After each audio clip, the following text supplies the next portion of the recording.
Trump महोदय झटका पे झटका देते जा रहे हैं। पहले 25% टैरिफ लगाए, फिर बोले नहीं नहीं एक और गिफ्ट ले लो 25% का।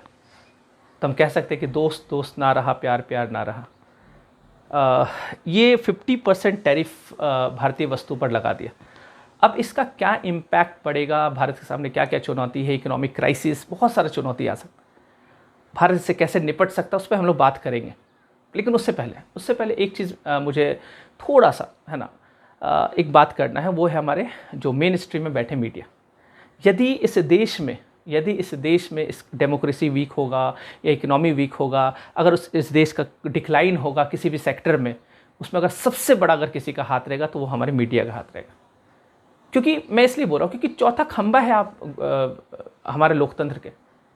और लोकतंत्र में आप समझिए एक घर है, उस 4 खंबे पर टिका हुआ है। एक खंबा अगर टूट जाएगा तो क्या वो घर डगमगाएगा कि नहीं डगमगाएगा? वही चीज़ हो रहा है ना। आप दिन रात सरकार के गुणगान गाने में लगे हुए। सरकार का गुणगान गाना नहीं है आपका काम।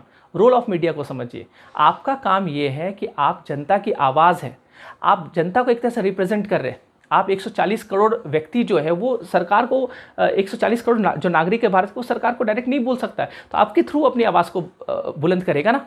और जब आप उनकी आवाज़ ही नहीं उठा रहे, आप गुणगान गाने में लगे हुए, चाहे कोई भी फैसला होता, कुछ भी होता है। अब इसमें भी लोग क्या कर रहे हैं, गुणगान गा रहे हैं, इसमें भी फ़ायदा बता रहे हैं कि इंडिया में क्या फ़ायदा होगा ये टैरिफ लगने से। अब बताइए, मतलब हद हो गई है। अच्छा, एक चीज़ और इसमें क्या है कि जितने देखिए सरकार का जो गुणगान गाना है, सरकार का गुणगान करने के लिए सरकार के स्पोक पर्सन होते हैं, सरकार के प्रवक्ता है। सरकार करोड़ों रुपया खर्च करती है प्रचार में, अपना गुणगान गाने के लिए, अपना प्रचार करने के लिए सरकार खर्च करती है।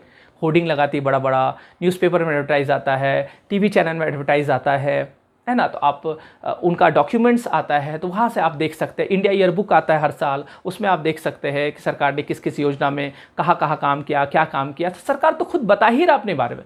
सरकार तो बड़ा बड़ा रोड पे पोस्टर लगाई ही है, सरकार क्या क्या योजना चला रहा है, क्या सरकार खुद बता रहा। आपको नहीं, आपका काम है कि सरकार का जो भी पॉलिसी है उसमें कहाँ कमी रह गया, कहाँ पे आम इंसान को दिक्कत आ रही है, क्या उनको एकदम ग्राउंड लेवल पर क्या परेशानी का सामना करना पड़ रहा है, वो चीज़ आप सरकार को बताइए। क्योंकि सरकार नहीं देख पा रहा वो चीज़, तो आप उस सरकार को बताइएगा ना कि देखो ये प्रॉब्लम हो रहा है, एजुकेशन स्तर पे ये प्रॉब्लम हो रहा है ना।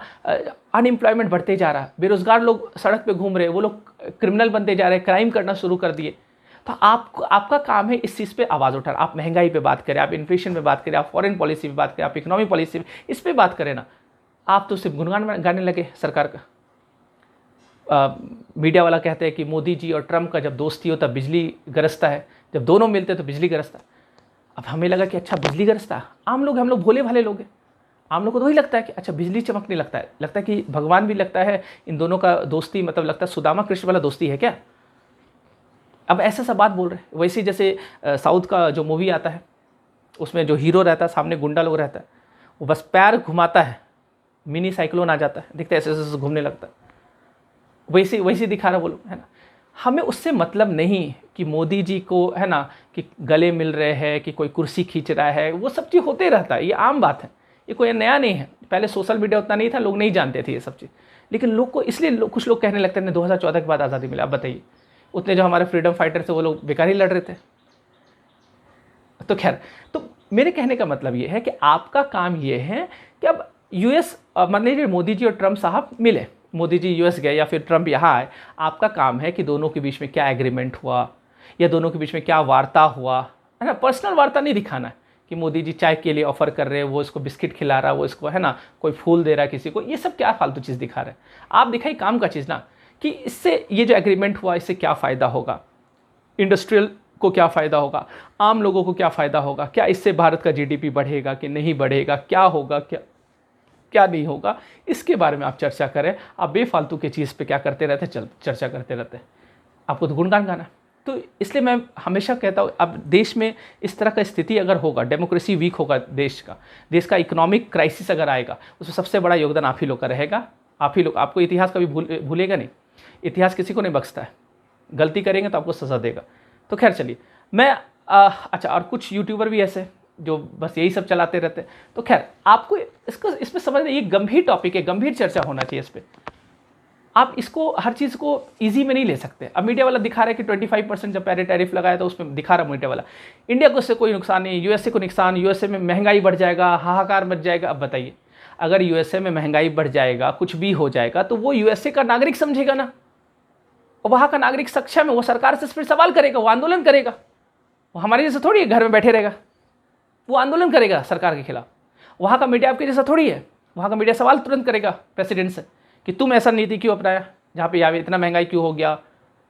तो आप सब, वो उसका प्रॉब्लम है, उसका मीडिया सवाल करेगा, उसका लोग समझेगा। लेकिन इससे हमारे को क्या दिक्कत होगा, ये चीज़ आपको समझना पड़ेगा ना। और यूएसए एक विकसित देश है, हम लोग विकासशील है। अभी हम लोग सपना देख रहे हैं, हम लोग सोच रहे हैं 2047 तक हम लोग विकसित भारत बनेंगे, $35 ट्रिलियन का हम लोग इकोनॉमी बनेंगे। ऐसे थोड़ी बनेंगे। तो आपको भी कहीं ना कहीं सरकार, देखिए जब सरकार पे कोई सवाल नहीं पूछेगा तो सरकार भी क्या हो जाएगा, निरंकुश हो जाएगा ना। फिर अंकुश कोई नहीं लगाएगा, तो उनको लगेगा सब अच्छा ही काम करे। आलोचना करने के लिए होना चाहिए सरकार को, एक तरह से क्या होगा, सरकार को घेरना जरूरी है। लेकिन आजकल देख ही रही स्थिति क्या है। अच्छा, आजकल सरकार को घेरिएगा तो फिर लोग देश विरोधी समझने लगते हैं कि तुम देश को घेर रहा है। तो खैर, ये सब चीज़ से हम लोग को ऊपर उठना चाहिए। चलिए, अब काम का बात ये कि 50% टैरिफ है ना। आपने देखा कि 50% टैरिफ का घोषणा किया ट्रम्प साहब ने। 50% टैरिफ का घोषणा किया, मतलब 25 पहले, फिर 25 अब, मतलब 50% हो गया। भारतीय वस्तु पर 50% टैरिफ लगा। अब आपको एक बात मैं बताऊं, अगर आप इंडिया यूएसए रिलेशन देखिएगा, देखिए हम लोग काम का चीज़ देखेंगे, हम लोग इंडिया यूएसए रिलेशन, हम ये नहीं देखेंगे कि मोदी जी का कुर्सी खींचा, या कभी राजीव गांधी को कोई छाता लेकर के कोई राष्ट्रपति जा रहा है, या जवाहरलाल नेहरू को ऐसा स्वागत किया, इंदिरा गांधी का ऐसा स्वागत किया, मनमोहन सिंह का ऐसा स्वागत किया। इस पर हमको नहीं फंसना है ना, इस पर हमको नहीं फंसना। इंडिया यूएस रिलेशन जो है, इसमें उतार चढ़ाव हमेशा से रहा है। देखिए इसका ग्राफ अगर देखिएगा तो इस तरह से है ना, ऐसे बनेगा इसका ग्राफ, कभी ऊपर जाएगा, कभी नीचे आएगा, कभी ऊपर जाएगा, कभी। ये उस तरह से दोस्त हमारा नहीं है। यूएस पे आप भरोसा नहीं कर सकते। यूएस उस तरह से दोस्त नहीं है जैसे रसिया हमारा दोस्त है। और ऐसे भी जियोपॉलिटिक्स में याद रखिएगा, ना ही कोई किसी का परमानेंट दोस्त होता, ना ही कोई किसी का परमानेंट दुश्मन होता। सब अपने स्वार्थ के पीछे लगे रहे। यूएसए को जब स्वार्थ रहता है इंडिया से, वो काम निकालेगा अपना। जब लगेगा कि नहीं यहाँ पे हमको नुकसान होगा, वहाँ से वो फिर है ना इंडिया पे पाबंदी लगाना, ये सब करना शुरू कर देगा। फिर रिलेशन धीरे धीरे क्या होगा, डिक्लाइन होगा। तो उतार चढ़ाव हमेशा से रहे। पोखरण जब हुआ था 74 में, पहला 1974, फिर भारत पे पाबंदी लगाया। फिर 1998 में हुआ पहला, जो इंदिरा गांधी के टाइम में 74 में हुआ। फिर अटल बिहारी वाजपेयी के टाइम में हुआ 1998 में, उस पर पाबंदी लगाया। तो अब देखिए उतार चढ़ाव चढ़ ही रहा, चलेगा है ना। 1991 में मजबूरन नरसिम्हा राव के टाइम हम लोग को बाजार को क्या करना पड़ा, खोलना पड़ा। तो आप देखिएगा इंडिया और यूएस रिलेशन में, हाँ अगर आप देखिएगा सबसे गोल्डन ईयर रहा है वो 2008 का रहा है। 2008 का मनमोहन सिंह का सरकार जो था, वो गोल्डन ईयर माना जाता है इंडिया यूएस रिलेशन में, जिसमें बोला जाता है कि उसमें न्यूक्लियर डील हुआ था, दोनों के बीच में न्यूक्लियर डील हुआ था। न्यूक्लियर एनर्जी पे बात किया गया था, उसमें साइन किया गया था। तो एक दूसरे को है ना कहीं सपोर्ट करने का बात किया गया था। तो जिस पे वो पाबंदी लगाया था उससे पहले न्यूक्लियर पे, वही न्यूक्लियर के लिए वो क्या हो गया, रेडी हो गया। और फिर आपको पता है 2010 में जब ओबामा भारत आया, वहाँ के प्रेसिडेंट उस समय के, वो क्या बोला कि भारत एक उभरती हुई शक्ति नहीं है, भारत वैश्विक स्तर पर उभर चुका शक्ति है। मतलब वो उभर चुका है। मतलब इस तरह का फुलाना वो लोग का आदत है। यूएसए वाला हमारे जो भी प्रधानमंत्री रहेंगे उनको इतना गुणगान गाएगा कि हमें लगेगा अरे इतना तारीफ कर रहा है। बस वो सब चाल होता है, जैसे ट्रम्प साहब कर देते हैं ना। तो हमारे प्रधानमंत्री को भी ये चीज़ थोड़ा समझना चाहिए कि इस तरह का प्रचार नहीं करना चाहिए जाके यूएस में अब की बार ट्रम्प सरकार। ये सब चीज़ सही नहीं होता है, क्योंकि आप समझिएगा कि हमें ट्रम्प से क्या लेना देना, हमें यूएस से लेना देना है ना, हमें यूएसए से लेना देना है। ट्रम्प आज रहेगा, कल नहीं रहेगा, तो उस व्यक्ति विशेष से हमको कोई लेना देना थोड़ी है। हमें वहाँ के राष्ट्रपति से लेना देना है। हम क्यों किसी का नारा लगाएंगे किसका सरकार बने, किसका सरकार बने, जिसका सरकार बने। हमें यूएसए से एक अच्छा रिलेशन रखना है। हम यही चाहेंगे ना कि हमारा फॉरेन पॉलिसी अच्छा हो, हम यूएस से अच्छा सा रिलेशन रखें। वैसे यूएसए वाला को इंडियन के प्राइम मिनिस्टर से क्या लेना देना। मोदी जी से पहले भी बहुत सारे प्राइम मिनिस्टर आए, मोदी जी के बाद भी बहुत सारे प्राइम मिनिस्टर आएंगे, उससे कोई लेना देना नहीं होगा। तो हम लोग क्या कर देते हैं कि हम लोग भावुक लोग हैं, हम लोग तुरंत व्यक्तिगत रिलेशन बना देते हैं, कृष्ण सुदामा का जोड़ी एंड ऐसा। तो ये सब चीज़ नहीं होना। होता क्या है, होता ये है कि जो रिलेशन होता है वो दो कंट्री के बीच का रिलेशन होता है, इंडिया एंड यूएसए का रिलेशन। मोदी जी नहीं भी रहेंगे प्राइम मिनिस्टर, उधर ट्रम्प साहब नहीं भी रहेंगे प्रेसिडेंट, तो भी हमारा रिलेशन है ना वो बनेगा। ठीक है, तो मेनली जो होना चाहिए वो क्या होना चाहिए कि यूएस एंड इंडिया का रिलेशन। जैसा कि मैंने बताया यूएस और इंडिया रिलेशन उतार चढ़ाव हमेशा से रहा है। अब इस बार झटका दिया, ज़बरदस्त झटका दिया इंडिया को। ये एक सोचने वाली बात है, ये चिंता का विषय है। इसमें आप ज़बरदस्ती किसी को बोलेगा यूएस में ये हो जाएगा वो हो जाएगा, हमारे यहाँ क्या होगा ये चीज़ आपको थोड़ा सा समझना। देखिए यूएसए जो है वो इंडिया का बहुत बड़ा ट्रेड पार्टनर है, या सबसे बड़ा ट्रेड पार्टनर आप कह सकते हैं। सबसे बड़ा ट्रेड पार्टनर अगर कोई है हमारा, वो कौन है? यूएस। और आपको मैं बता दूं, अगर यूएस का बात करें हम लोग तो लगभग हम लोग यूएस से एक्सपोर्ट भी करते हैं, यूएस को एक्सपोर्ट करते हैं और इंपोर्ट भी करते हैं। मतलब हम लोग वस्तु को क्या करते हैं? बेचते भी है, और वस्तु को क्या करते हैं? खरीदते भी है। दोनों चीज़ हम लोग करते हैं। इसमें हम लोग हमेशा से क्या रहे हैं? इसमें हमेशा से हम लोग सरप्लस रहे। हम लोग को डेफिसिट नहीं हुआ। ट्रेड डेफिसिट यूएसए को होता है हमारे से ट्रेड करने में, लेकिन हम लोग को कभी ट्रेड डेफिसिट नहीं होता है। हम लोग जो है एक्सपोर्ट जो है लगभग 18% करते हैं, और इंपोर्ट जो है लगभग 8% करते हैं। तो आप समझ सकते हैं, आप कह सकते हैं कि 10% का हमारा क्या है? ट्रेड सरप्लस है ना, ट्रेड सरप्लस है। तो आप समझ सकते हैं, मतलब 8% इंपोर्ट करते हैं, 18% एक्सपोर्ट करते हैं। ऐसे समझिएगा, जैसे मान लेते हैं कि हम लोग कोई सामान मंगा रहे हैं, 100 रुपये का सामान मंगा रहे हैं, और हम लोग अपना 150 रुपये का सामान बेच रहे हैं, तो हम बोलेंगे 50 रुपये का हमारे पास क्या हो रहा है? फ़ायदा हो रहा है, बचत हो रहा है। तो उसी प्रकार आप समझ सकते हैं कि हम लोग बेचते हैं 18% और खरीदते हैं कितना? 8%। तो यूएस हमारे लिए इंपॉर्टेंट रखता है ना, यूएस हमारे लिए। और ये 50% को हम लोग नज़रअंदाज नहीं कर सकते, बिल्कुल नहीं कर सकते। और अभी कोई विकल्प भी नहीं है ना, अभी विकल्प नहीं है, विकल्प धीरे धीरे बनता है, एक दिन में थोड़ी हो जाता है, रातों रात। तो देखिए, अब अगर आप इसी बार का देखिएगा, अगर 2024-25 का ये हम लोग बात करें, 2024-25 में ही भारत को कितना सरप्लस, कितना कमाई हुआ था भारत का? तो लगभग $41 बिलियन इतना भारत कमाया था, इतना ट्रेड से कमाया था। मतलब इंपोर्ट एक्सपोर्ट करके लगभग अब 86 बिलियन डॉलर के आसपास एक्सपोर्ट किया था, और 45 बिलियन डॉलर के आसपास क्या किया था? इंपोर्ट किया था। तो एक्सपोर्ट किया था 86 के आसपास और इंपोर्ट करा 45 के आसपास, मतलब 41 बिलियन डॉलर के आसपास क्या हो रहा है? 41 बिलियन डॉलर के आसपास इसमें हमारा क्या हो रहा है? कमाई हो रहा है, इतना हम कमाए।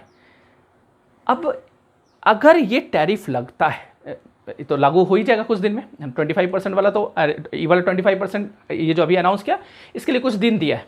वो दिन क्यों दिया है? इसके पीछे भी एक स्ट्रेटेजी है, एक यूएसए का है ना, इसके पीछे भी एक चाल है। वो चाल को मैं आपको बताऊंगा आगे। आप यहाँ पे देखिएगा, ये 41 बिलियन डॉलर एक अच्छा खासा अमाउंट होता है। इतना अमाउंट हम खो सकते हैं, है ना। कैसे खो सकते हैं समझिएगा।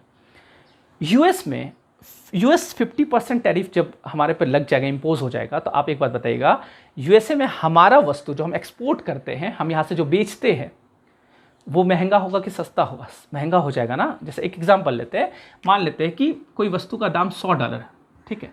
अब 50% टैरिफ लग गया, तो उसका दाम अब कितना हो जाएगा? $150 हो जाएगा, है ना, $150 हो जाएगा। तो $100 में जो वस्तु बिकता था, मान लेते वहाँ पे, अब वो $150 में बिकेगा, तो होगा महंगा। अब क्या हो गया? हमारा वस्तु महंगा हो गया। अब बताइए, महंगा होने से लोग जो खरीदार होंगे वो खरीदने से कतराएंगे, वो हमारे इंडियन वस्तु को खरीदने से कतराएंगे। जैसे हम लोग बहुत सारा वस्तु क्या करते हैं, यहाँ से भेजते हैं यूएस में। इंडियन वस्तु का बहुत डिमांड भी है यूएसए में। जैसे इंडियन टेक्सटाइल इंडस्ट्री का पूरा, जैसे कॉटन इंडस्ट्री जो है, कपड़ा जो है, कपड़ा हम लोग से, भारत से बहुत अच्छा खासा कपड़ा वहाँ पे व्यापार होता है। भारत का कपड़ा बहुत पसंद करता है वहाँ पे लोग, तो भारत से कपड़ा जाता है यहाँ पे अच्छा खासा मात्रा में। जेम्स एंड ज्वेलरी हम लोग बहुत अच्छे तरीके से बनाते हैं, वो लोग पसंद करता है, तो हम लोग जेम्स एंड ज्वेलरी वहाँ पे देते हैं। इसके अलावा जूता चप्पल है ना, जूता चप्पल है ना बेचते हैं, जूता चप्पल देते नहीं है, ठीक है। तो जूता चप्पल भी हम लोग है ना अच्छा खासा मात्रा, तो आप समझना अच्छा खासा व्यापार होता है हमारे से, अच्छा खासा व्यापार होता है। तो ये सब चीज़ पसंद करता है। लेकिन अब इन कपड़ा का, जूता चप्पल का, ये सब का, ज्वेलरी का, ये सब का दाम क्या हो जाएगा? बढ़ जाएगा। अब जब दाम बढ़ेगा तो हो सकता है लोग लेने से कतराएंगे, और जब लोग लेने से कतराएंगे, इसका मतलब क्या होगा? डिमांड क्या होगा? डिमांड घटेगा। तो एक बात बताइए, डिमांड अगर घटेगा तो इंडिया में जो प्रोडक्शन होगा, प्रोडक्शन बढ़ेगा कि घटेगा? घट जाएगा ना। उत्पादन क्या होगा? घटेगा। क्योंकि आप समझिएगा, जैसे ये पेन है, अगर मैं 100 पेन बनाता था, 100 पेन का डिमांड था यूएसए में, तो मैं 100 पेन को बेच देता था यूएसए में। अब क्या हो जाए? डिमांड घट जाए, अब 50 पेन का ही डिमांड है यूएसए में, तो अब मैं तो 100 पेन नहीं बनाऊंगा ना, 50 ही बनाऊंगा, तो मेरा प्रोडक्शन क्या होगा? घटेगा। तो वहाँ पे डिमांड घटने से हमारा प्रोडक्शन घटेगा, और प्रोडक्शन घटने से लोगों की, जो वर्कर्स है, जो एम्प्लॉयज़ है, उनका छटनी होना शुरू हो जाएगा ना। वर्कर्स को इंडस्ट्री का मालिक बुलाएगा, बोलेगा कि अब तुम्हारा ज़रूरत हमको नहीं है क्योंकि मेरा प्रोडक्शन कम होता है, अब इतना स्टाफ रख के हम क्या करेंगे, जाओ तुम्हारा छुट्टी। और जैसे उसका छुट्टी होगा तो बेरोजगारी क्या होगा, बढ़ेगा। तो अनएम्प्लॉयमेंट एक नया समस्या आपको देखने को मिलेगा। तो आपने क्या देखा कि डिमांड वहाँ पे घटा, डिमांड घटने से चूंकि टैरिफ लगा, दाम बढ़ गया, दाम बढ़ने से डिमांड घटेगा, डिमांड घटने से प्रोडक्शन घटेगा, प्रोडक्शन घटने से अनएम्प्लॉयमेंट बढ़ेगा। और साथ ही साथ जब प्रोडक्शन घटेगा तो इसका मतलब क्या होगा, जीडीपी घटेगा, जीडीपी गिरेगा ना। और समझिए कुछ लोग, कुछ एक्सपर्ट कह रहे हैं कि हो सकता है भारत का जीडीपी 6% से नीचे आ जाए। तो आप बताइए 6% से नीचे अगर आएगा तो हम लोग जो सपना देख रहे हैं 2047 में, हमने क्या बोला कि 2047 में हम लोग क्या बनेंगे, विकसित भारत, है ना। ये आपने सुना कि ये नारा हम लोग दे रहे हैं कि 2047 में हम लोग क्या बनेंगे, विकसित भारत, है ना, विश्व गुरु बनेंगे, ये बनेंगे। तो आप कह सकते हैं कि हमारा क्या टारगेट है, हमारा टारगेट है कि हम लोग 35 ट्रिलियन, कितना है, 35 ट्रिलियन डॉलर इकॉनमी हमारा हो जाएगा। आप समझ सकते हैं कितना ज़्यादा, 35 ट्रिलियन डॉलर, समझ रहे। तो अब एक चीज़ समझिएगा, 2047 का हमारा टारगेट है कि हम लोग 35 ट्रिलियन डॉलर हमारा इकोनॉमी होगा। लेकिन 2047 बहुत दूर है अभी, है ना, 2047 बहुत दूर है। एक ब्रिटेन के एक इकोनॉमिस्ट रहे हैं, उनका नाम है जॉन मेनार्ड। उनका एक स्टेटमेंट है, उनका स्टेटमेंट है, वो कहते थे कि don't talk about future, in future all are dead. मतलब भविष्य की बात मत करो क्योंकि भविष्य में सब मर चुके हैं, सब डेड है। मतलब कहने का मतलब ये है कि 2047 अभी बहुत दिन है। अब इस 2047 आने से पहले आपको वर्तमान देखना पड़ेगा, आपके पास वर्तमान में क्या क्या चुनौती आएगा। जैसे हमारा जो foreign policy, look east policy या फिर नेबरहुड फर्स्ट पॉलिसी, उसमें आप देख रहे हैं कि बांग्लादेश के साथ एक अच्छा रिलेशन था, हमारा एक अच्छा दोस्त था वो, लेकिन उससे अब रिलेशन क्या हो गया, खराब हो गया। तो कहीं ना कहीं लुक ईस्ट पॉलिसी या नेबरहुड फर्स्ट पॉलिसी में हम लोग का क्या हुआ, कहीं ना कोई क्वेश्चन मार्क लग रहा है। तो हमें ये चीज़ देखना पड़ेगा कि अगर 2047 तक अगर हमको 35 ट्रिलियन डॉलर अपना इकोनॉमी को बनाना है तो उसके लिए हमें क्या करना पड़ेगा, हाई लेवल ऑफ जीडीपी, है ना, कम से कम 8 से 10% के आसपास या डबल डिजिट में आपको क्या करना पड़ेगा, जीडीपी को ले जाना पड़ेगा लगातार 20 साल के आसपास, तब जाकर आप इतना ट्रिलियन डॉलर का इकोनॉमी बना पाएंगे। लेकिन अभी ये जो खबर आ रहा है, इस तरह का समस्या आपके पास आएगा, उसका सामना करना पड़ेगा, ठीक है। तो टारगेट सही है, टारगेट रखना भी चाहिए, लेकिन छोटा छोटा टारगेट करके आप इस स्तर तक पहुंचेंगे। और नेता लोग ऐसे कुछ बोलते रहते, नेता वो 2047 में हम विकसित हो जाएंगे, विकसित हो जाएंगे, विश्व गुरु बनेंगे, विश्व गुरु बनेंगे, इतना ज़्यादा हाईलाइट करना उचित नहीं होता। इससे भी क्या होता है कि इससे भी लोग मजाक बना देते हैं कहीं ना कहीं, ठीक है। तो आपको ये चीज़ समझना पड़ेगा, हाँ ठीक है, आपने एक टारगेट रखा, आपने एक बार बोल दिया, ठीक है 2047, अब हम उसके लिए काम कर रहे हैं। अब हम सामने प्रेजेंट में जो जो चुनौती आएगा उससे हम कैसे निपटेंगे, उसके लिए हमको क्या करना पड़ेगा, काम करना पड़ेगा, ठीक है। तो वो चीज़ है ना, वैसे ही हो गया जैसे कि अब ये ब्रिटेन वाला 1935 में जो एक्ट बना रहा था, गवर्नमेंट ऑफ इंडिया एक्ट 1935, तो उसका थिंक टैंकर लोग कहता था कि ये जो एक्ट बन रहा है, ये एक्ट इसलिए बना रहे हैं ताकि भविष्य में, मतलब अगले 100 वर्ष तक हम भारत में कैसे शासन कर पाए। मतलब वो 100 साल तक सोच लिया, बोला कि अगले 100 वर्ष तक कैसे शासन करें। समझ पा रहे बात, 100 वर्ष मतलब 2035 तक वो शासन करता, अगर उसका बात सही होता तो वो उसको नुकसान पहुंचा दिया कहीं ना कहीं। तो खैर चलिए, तो आप एक बात ध्यान रखिएगा, यहाँ पे एक अच्छा खासा, है ना, एक अच्छा खासा जो हमारा जिसको बोलते हैं कि एक सरप्लस अमाउंट आता है, ये कहीं ना कहीं, है ना, इसको एडजस्ट हमको करना पड़ेगा, इसको एडजस्ट हमको करना पड़ेगा। तो आपने क्या देखा कि 50% टैरिफ लगने से क्या क्या नुकसान हुआ। अमेरिका में महंगाई बढ़ेगा कि घटेगा उससे हमको कोई मतलब नहीं, उसे हमें लेना देना नहीं होना चाहिए। इसलिए लेना देना नहीं होना चाहिए, मैंने क्या बताया कि अब मीडिया उसी को बता रहा है महंगाई बढ़ेगा, अरे नहीं भी बढ़ सकता है, हो सकता है कि हमारा वस्तु नहीं खरीदे, हो सकता है उसको विकल्प मिल जाए। जैसे कि बांग्लादेश मुंह फाड़ा हुआ है, यूएस कहीं ना कहीं उधर देखेगा, पाकिस्तान की तरफ देखेगा, वियतनाम की तरफ देखेगा, वो छोटा छोटा कंट्री पे तरफ देखेगा, बोलेगा तुम क्या करो, तुम मैन्युफैक्चरिंग करो, हम तुमसे खरीदेंगे सामान, हो सकता है। और वहाँ सस्ता में मिले। आपको पता है बांग्लादेश में 20% टैरिफ है, वियतनाम में 20% टैरिफ है, पाकिस्तान में 19% टैरिफ है, तो बहुत कम टैरिफ है उन लोग का, हमारा 50% है, तो ज़्यादा हो जाएगा ना। और हम लोग को दिक्कत इसलिए, हम लोग को यहाँ पे सोचने की बात इसलिए क्योंकि हम लोग अच्छा खासा मात्रा में ये ट्रेड करता है। और आपको मैं बताऊँ, आप बताइएगा अगर ये डॉलर आना बंद हो जाएगा, ये कमाई होना अगर हमारा बंद हो जाएगा, तो आप बताइएगा मार्केट में डॉलर का डिमांड बढ़ेगा कि नहीं बढ़ेगा। और जब डॉलर का डिमांड बढ़ेगा तो कल ही मैंने पढ़ाया आपको, रुपया गिरेगा कि बढ़ेगा, रुपया गिर जाएगा ना। रुपया कमज़ोर हो जाएगा क्योंकि डॉलर का डिमांड बढ़ जाएगा। और अभी कहीं ना कहीं हम डॉलर को नज़रअंदाज नहीं कर सकते, डॉलर पे हम निर्भर है ना, या फिर वर्ल्ड में और भी कंट्री निर्भर है, ठीक है। तो खैर, तो ये हुआ, इसमें प्रभाव पड़ेगा, इसमें क्या प्रभाव पड़ेगा। अब देखिएगा, यूएसए का दोहरा चरित्र आप कह सकते। यूरोपियन यूनियन भी रसिया से व्यापार कर रहा, उसको कुछ नहीं आप बोलते। चाइना हमारे ज़्यादा ऑयल खरीद रहा, उसको आप कुछ नहीं बोलते। अच्छा, आप खुद व्यापार कर रहे हैं रसिया से, आप खुद रसिया से व्यापार कर रहे हैं। पिछले वर्ष लगभग $5 बिलियन का आपने व्यापार किया, इंपोर्ट किया है। और इस 2025 के आसपास भी लगभग $2 बिलियन के आसपास आपने अभी तक, है ना, इंडस्ट्रियल इनपुट वगैरह आपने खरीद लिया। तो आप तो खुद व्यापार कर रहे हैं, लेकिन आपको लग रहा है नहीं इंडिया व्यापार करेगा, इंडिया ये करेगा तो यूक्रेन से जो लड़ाई हो रहा है उसमें वो हथियार खरीदेगा, ये वो, है ना, वो कहीं ना कहीं बस अपने, है ना, अपने स्वार्थ की तरफ देखता। अब एक तो ये हो गया। अब भारत के पास क्या क्या, कैसे इससे निपटा जाए। एक बड़ा समस्या, एक इकोनॉमिक क्राइसिस की तरफ हम लोग जा सकते हैं। हो सकता है स्टैग्फ्लेशन का कंडीशन भी आ जाए कि अनएम्प्लॉयमेंट बढ़ते जा रहा है, अनएम्प्लॉयमेंट क्या होते जा रहा है, बढ़ते जा रहा है, और वृद्धि आपका कुछ हो ही नहीं रहा है ना। इन्फ्लेशन भी आपको देखने को मिल सकता है, इन्फ्लेशन रहेगा, अनएम्प्लॉयमेंट बढ़ेगा तो स्टैग्फ्लेशन का स्थिति होगा। तो आप समझिएगा, तो स्थिति अच्छा तो नहीं है ना, स्थिति अच्छा नहीं है। अगर आप इकोनॉमिक्स समझते हैं तो ये स्थिति अच्छा नहीं। आप ज़बरदस्ती आप तारीफ करिएगा, नहीं हमारे से कुछ नहीं होगा, ये सब, है ना, यूएस कौन है, ये सब बोलने से कोई फ़ायदा नहीं। इसका रास्ता क्या है? रास्ता मेरे हिसाब से, जितना मैं इकोनॉमी समझता हूँ या जियोपॉलिटिक्स समझता हूँ, तो एक रास्ता ये होना चाहिए। हम लोग चाणक्य के देश से बिलोंग करते हैं, तो रणनीति हमारे से बढ़िया कौन जानता होगा। तो हम लोग को एक रणनीति अच्छा बनाना चाहिए और एक दरवाज़ा यूएसए के लिए खुला रखना चाहिए कि कोई भी ऐसे डिप्लोमेटिक पर्सन को यहाँ से भेजा जाए जो कि यूएस से एक बार बात कर पाए, कोई समझौता कर पाए। तो एक दरवाज़ा वहाँ खुला रहना चाहिए। एक तो ये रास्ता है, पहला रास्ता।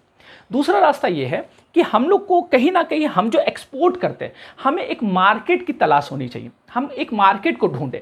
मार्केट कैसे हमें मिलेगा? जो हम ये जो हमारा है, या फिर 18% जो हम एक्सपोर्ट करते हैं, जो यहाँ से टेक्सटाइल वगैरह, जूता चप्पल, ये सब जितना एक्सपोर्ट होता है, इसके लिए एक अलग बाजार को हमने एक विकल्प ढूंढे है। एक यूएस का क्या होना चाहिए? एक विकल्प ढूंढना चाहिए। जैसे आप समझिएगा कि अगर मैं कोई व्यापार कर रहा हूँ और जिस मार्केट में मैं व्यापार कर रहा हूँ वो मार्केट उजड़ गया, या फिर पाबंदी लगा के तुम उस मार्केट में नहीं जा पाओगे, नहीं व्यापार करना, तो अब मेरा क्या काम है? मेरा काम है कि अब मुझे दूसरा मार्केट का तलाश है। अब मैं दूसरा मार्केट ढूंढूंगा, कोई अच्छा मार्केट मिल गया, अब मैं उस मार्केट में चला जाऊंगा अपना सामान बेचने के लिए। मुझे तो सामान बेचना है ना, मुझे जरूरी कि मैं उसी मार्केट में बेचूं, कहीं भी बेचूं, मुझे पैसा कमाने से मतलब। तो अब भारत को क्या करना पड़ेगा? एक अच्छा खासा, इतना जो ये जो $41 बिलियन के आसपास ये जो कमाई हो रहा है, ये कमाई का विकल्प क्या है? तो विकल्प ढूंढना पड़ेगा। अब एक दिन में तो नहीं होगा, समय लगेगा। तो इसके लिए वो क्या करे? जैसे अभी यूके के साथ FTA है ना, फ्री ट्रेड एग्रीमेंट हमने किया, उसी तरह FTA अब ज़्यादा से ज़्यादा कंट्री के साथ करे। जैसे न्यूजीलैंड से भी बात चल रहा है, ओमान से भी, कतर से भी, ऐसे छोटे छोटे कंट्री से क्या हो रहा है, FTA पे बात चल रहा है, ताकि वो फ्री ट्रेड एग्रीमेंट करे और अपना वस्तु जो हम यूएस की तरफ भेजते थे उसको कहीं ना कहीं उधर शिफ्ट करें।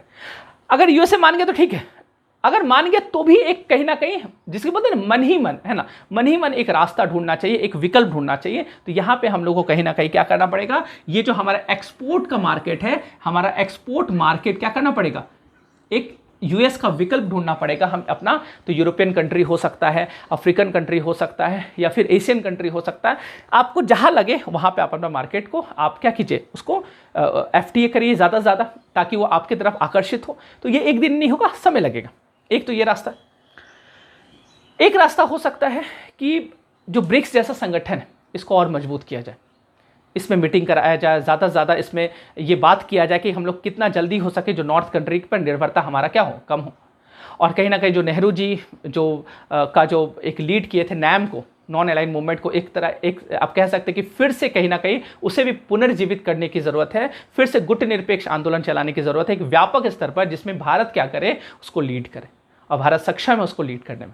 जब हम कोल्ड वॉर एरा टाइम में नहीं झुके थे, है ना, जब तुम हमारे पाबंदी लगाए तो हमारे भी, है ना, लाल बहादुर शास्त्री कहते हैं जय जवान के साथ साथ जय किसान।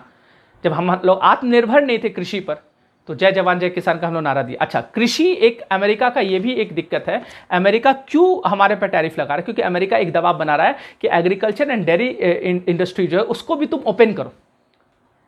अब बताइए भारत कैसे भी ओपन करेगा? अभी लगभग 50% के आसपास लोग एग्रीकल्चर पर डिपेंड है और डेयरी इंडस्ट्री पर डिपेंड है।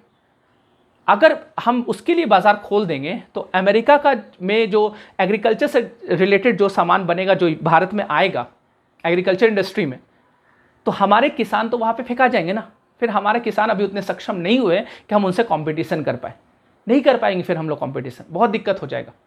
ऐसे ही हमारे यहाँ किसान की स्थिति अच्छी नहीं है, आत्महत्या करते हैं वो लोग इतना ज़्यादा, वो लोग ऋण जाल में फंसे रहते हैं, लोन ट्रैप में फंसे रहते हैं, और विदेशी कंपनी अगर आ जाएगा वो एग्रीकल्चर यहाँ पे अपना बेचेगा, सामान बेचेगा, तो फिर तो कोई काम नहीं है ना। पता चला हम एमएसपी फिक्स किए और वहाँ पे एमएसपी से भी नीचे दर पे वो सामान बेच रहा है भारत में आके। तो अमेरिका चाह रहा है कि एग्रीकल्चर इंडस्ट्री और डेयरी इंडस्ट्री को क्या करे, वो खोल दे भारत, तो लेकिन हम लोग वो खोलना नहीं चाह रहे। ये भी कहीं ना कहीं एक अमेरिका को एक इससे भी दिक्कत है, इसलिए अमेरिका ने बोला कि लो तुम झटका पे झटका लो। तो ये चीज़ क्लियर। तो ये कुछ आइडिया है ना, ये कुछ आइडिया है जो कि इंडिया ये सब विकल्प ढूंढ सकता है। ये सब विकल्प ढूंढने से अच्छा अपने मैन्युफैक्चरिंग को क्या करें, बढ़ावा दे। अच्छा सरकार ने मेक इन इंडिया का नारा दिया था लेकिन वो ठंडे बस्ते पर चला गया, इसलिए मैंने बोला ना मीडिया का रोल बहुत ज़्यादा है। सर अब मीडिया को सवाल करना चाहिए, आपने मेक इन इंडिया बहुत ज़्यादा हाईलाइट किया था, हर एक बच्चे के जमाने में था make in India make in India make in, कहा गया make in India, startup India, make in India. तो आप उसको बढ़ावा देना, आप मैन्युफैक्चरिंग को बढ़ावा दे, आप सब्सिडी दे, है ना, लोगों को सब्सिडी दे ताकि वो ज़्यादा से ज़्यादा प्रोडक्शन कर पाए, जिससे क्या होगा हमारा जीडीपी कम से कम बरकरार रहेगा। हाँ फिस्कल डेफिसिट ज़रूर बढ़ जाएगा, लेकिन फिस्कल डेफिसिट बढ़ेगा तो कहीं ना कहीं आपको इकोनॉमी में क्या करना पड़ता है कि अगर कहीं भी दो जगह चोट लग रहा है, एक बार इस हाथ में चोट लग रहा है, इस हाथ में चोट लग रहा है, चोट तो लग रहा है दोनों जगह, लेकिन एक चोट को आपको कंप्रोमाइज़ करना पड़ेगा, है ना। एक या फिर पैर में, दोनों पैर में चोट लगा हुआ है तो एक पैर अगर कम चोट है तो उसको आप एक ही पैर से लंगड़ा के आपको आगे बढ़ना पड़ेगा, वो चीज़ तो करना पड़ेगा क्योंकि एक चुनौती है। तो देखते हैं क्या होता है आगे भी, अगर कुछ ऐसा जानकारी मिलेगा हम लोग को तो फिर मैं आपके साथ शेयर करूंगा। तो ये छोटा सा एक वीडियो था, एक छोटा सा आपको ये जागरूक होना चाहिए, इससे रिलेटेड, है ना, इंटरनेशनल रिलेशन का ये पार्ट है। और जो भी यूपीएससी का बीपीएससी का प्रिपरेशन कर रहे हैं, सिविल सर्विसेज का प्रिपरेशन कर रहे हैं, उनके लिए भी ये बहुत ज़्यादा इंपॉर्टेंट हो जाता है। तो ये मेरी राय थी, आपकी क्या राय है, आप भी कमेंट में अपनी राय को दे सकते हैं। मिलते हैं नेक्स्ट क्लास में, थैंक यू सो मच।